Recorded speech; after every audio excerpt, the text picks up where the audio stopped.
Hello, welcome back. I'm Wire Wizard. For this episode, I'm going to show you a simple early game watering system.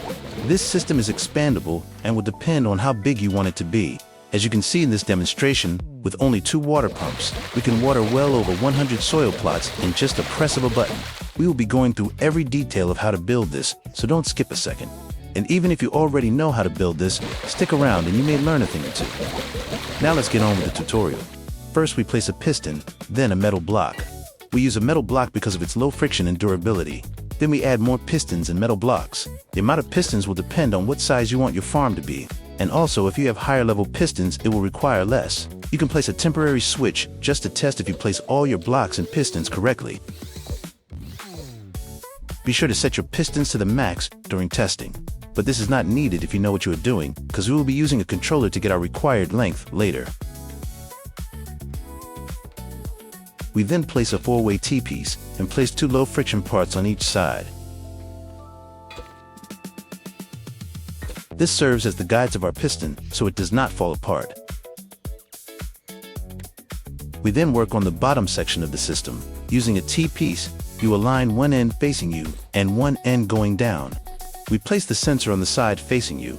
Then, we place blocks to signal the sensor on when to fire. Now this portion takes trial and error depending on the height and speed of your system. But for me, it's like this. You can test if the blocks are being detected by temporarily enabling the sound feature of the sensor.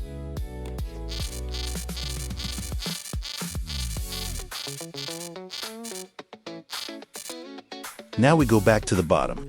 We attach an elbow piece and a T-piece so both sides are centered on the sensor. Now we attach pistons on both sides. I used level 3 pistons for this tutorial.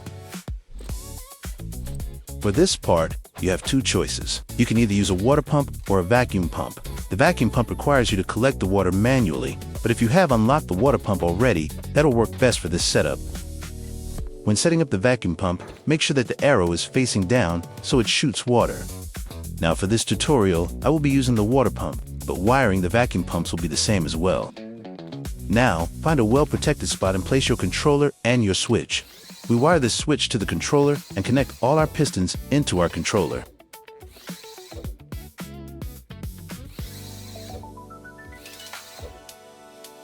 We set the piston range of the ones attached to the pump to number 2 so that it aligns perfectly to our desired spot.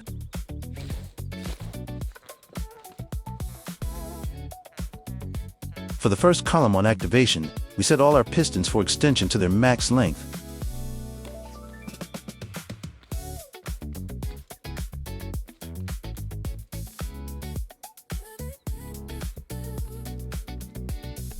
For the second column on activation, we move our pump pistons to number 8, so it goes wider.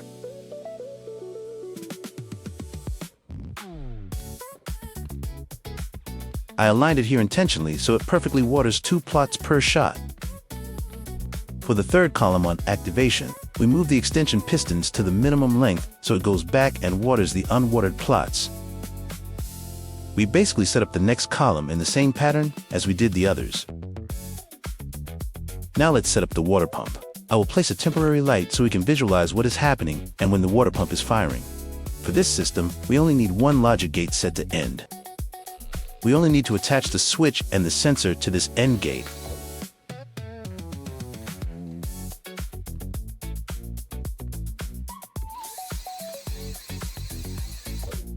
Then we attach this end gate to our water pump.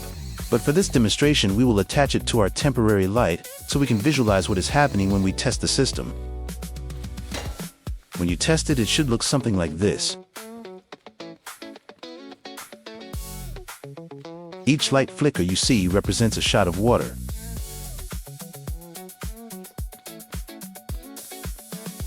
Now when you turn off the system, it should stop flickering when it goes back to the starting position. This indicates that you wired things correctly. Now, for the water pump, you need to hook it up to the blue water container. You can set up a really long water harvesting area if you connect it to your main base using blocks.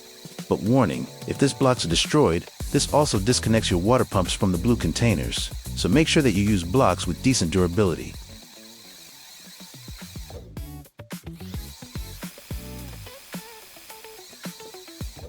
Now we hook up our end gate to the water pumps and we are all done.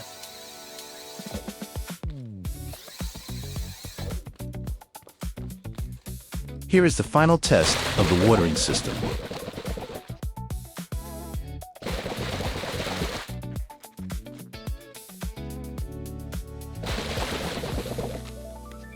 You can also cover up the top part so it looks more aesthetic. As a bonus, let's see how this farm defense stands up against a level 1 raid. This switch enables our defenses and closes all the doors on the side.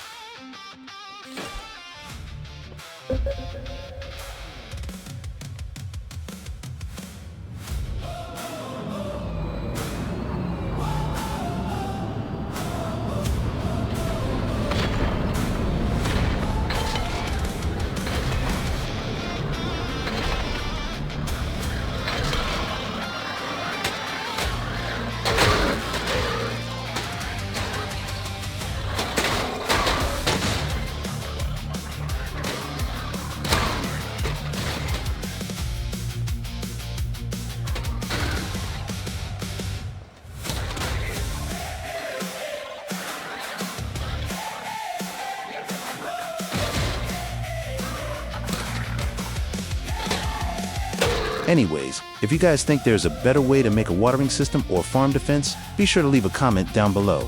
By the way, I'm Wire Wizard, and I'll see you on the next one.